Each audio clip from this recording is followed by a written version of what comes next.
सत्य को नारायण के रूप में पूजना ही सत्य नारायण की पूजा है। इसका दूसरा अर्थ यह है कि संसार में एकमात्र नारायण ही सत्य है, बाकी सब माया है। सत्य में ही सारा जगत समाया हुआ है। सत्य के सहारे ही शेष भगवान पृथ्वी को धारण करते हैं। श्री सत्यनारायण व्रत का वर्णन देवर्षि नारद जी के पूछने पर स्वयं भगवान विष्णु ने अपने मुख से किया है। श्री सत्यनारायण व्रत की कथा। एक बार योगी नारद जी ने भ्रमण करते हुए मृत्यु लोक के प्राणियों को अपने अपने कर्मों के अनुसार तरह तरह के दुखों से परेशान होते देखा। इससे उनका संत हृदय द्रवित हो उठा और वे वीणा बजाते हुए अपने परम आराध्य भगवान श्री हरि के शरण में हरि कीर्तन करते क्षीर सागर पहुंच गए और स्तुति पूर्वक बोले, हे नाथ, यदि आप मेरे ऊपर प्रसन्न हैं तो मृत्यु लोक के प्राणियों की व्यथा हरने वाला कोई छोटा सा उपाय बताने की कृपा करें। तब भगवान ने कहा, हे वत्स, तुमने विश्व कल्याण की भावना से बहुत सुंदर प्रश्न किया है, अतः तुम्हें साधुवाद है। आज मैं तुम्हें ऐसा व्रत बताता हूं जो स्वर्ग में भी दुर्लभ है और महान पुण्यदायक है तथा मोह के बंधन को काट देने वाला है, और वह है श्री सत्यनारायण व्रत। इसे विधि विधान से करने पर मनुष्य सांसारिक सुखों को भोग कर परलोक में मोक्ष प्राप्त कर लेता है।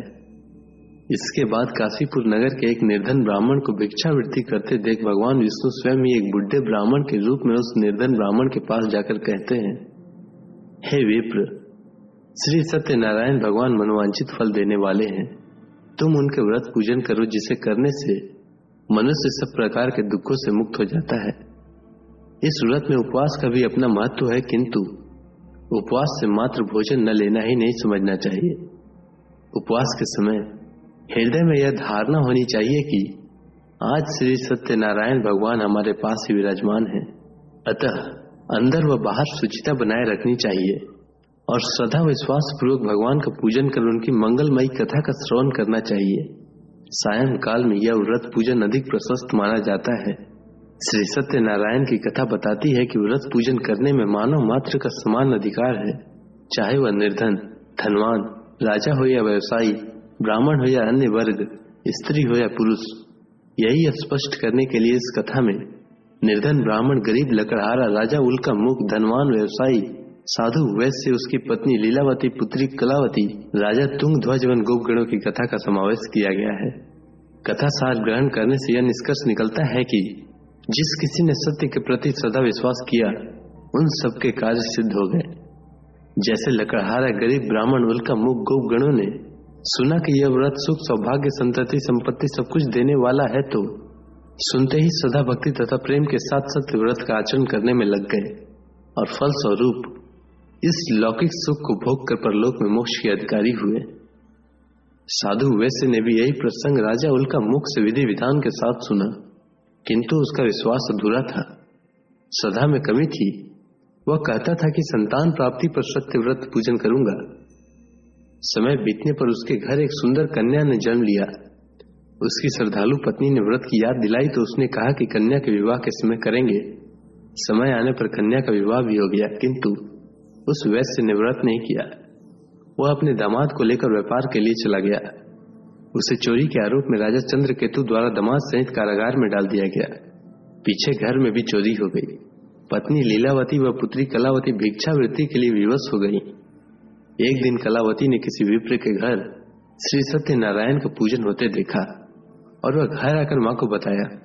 तब मां ने अगले दिन श्रद्धा से व्रत पूजन कर भगवान से पति और दामाद के शीघ्र वापस आने का वरदान मांगा। श्री हरि प्रसन्न हो गए और स्वप्न में राजा को दोनों बंदियों को छोड़ने का आदेश दिया। राजा ने उनका धन धान्य तथा प्रचुर द्रव्य देकर उन्हें विदा किया।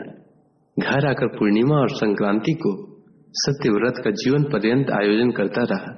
फलतः सांसारिक सुख भोग कर उसे मोक्ष प्राप्त हुआ।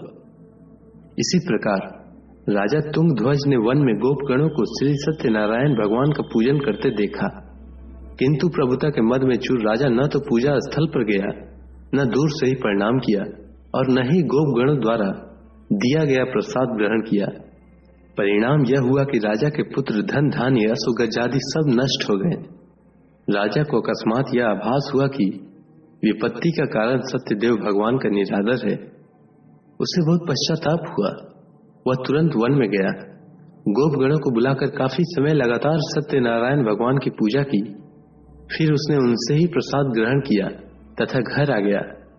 उसने देखा कि विपत्ति टल गई और उसकी सारी संपत्ति तथा जन सुरक्षित हो गए। राजा प्रसन्नता से भर गया और सत्य व्रत के आचरण में निरत हो गया तथा अपना सर्वस्व भगवान को अर्पित कर दिया। श्री सत्यनारायण व्रत से हमें शिक्षा मिलती है कि सत्य स्वरूप ब्रह्म जीवात्मा रूप में हमारे अंदर विद्यमान है। हम सब सत्य के ही स्वरूप हैं, पर माया के वश में आकर नष्ट होने वाली वस्तुओं को संग्रह करने की सोचकर संसार में मग्न हो रहे हैं। इस अज्ञान को दूर करके सत्य को स्वीकार करना और प्रभु की भक्ति करना ही मानव का धर्म है। यही सत्यनारायण व्रत और कथा का सार है। बोलिए श्री सत्यनारायण भगवान की जय।